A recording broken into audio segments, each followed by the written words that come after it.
Edwin Encarnacion. Pretty warm ovation from the Toronto fans for Edwin Encarnacion, and it got us thinking about other sports homecomings. There have been a lot, some good, some bad. So I've got my trusty remote, I've got my TV. Join me, won't you? Here are the top 5 sports homecomings. From North Carolina, 6'6" guard number 15, Vince Carter. Vince Carter, and this is actually a 2-for-1 because remember, he had 2 homecomings. He demanded a trade out of Toronto, he came back, and I was at that game. Ordinarily, a boo starts low and gets louder. This was almost coordinated. This was almost startling. It was the loudest boo I had ever heard in my entire life. Then you fast forward 9 years, and he comes back. They give him that video tribute, and then look at this. Tears from Vince Carter. Didn't think an athlete could make it on this list twice, but Vince Carter in some pretty elite company. All right, next. And the fans are rising to their feet in a standing tribute to Wayne Gretzky. Well, no surprise that the great one is on this list, seeing as his trade to LA is arguably the biggest trade in sports history.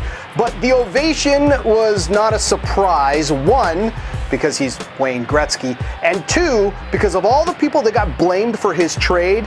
Peter Pocklington, the owner of the Edmonton Oilers, his wife, Janet Gretzky.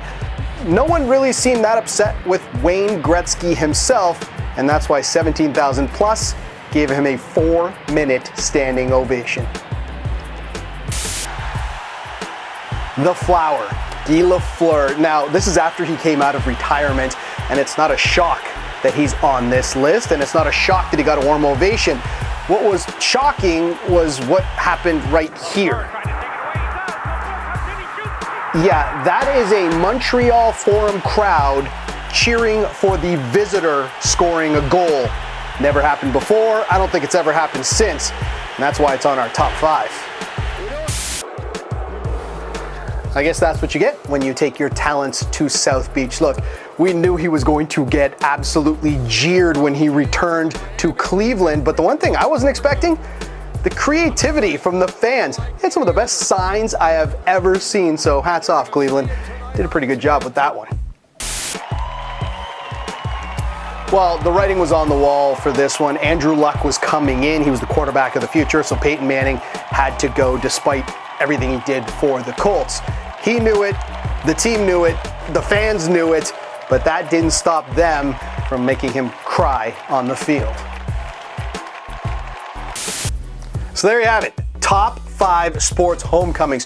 Which ones did I miss? There are plenty. Let me know in the comments below. And of course, hit the subscribe button as well. We're gonna do a lot more of these top 5s. Thanks a lot for watching. We'll see you next week.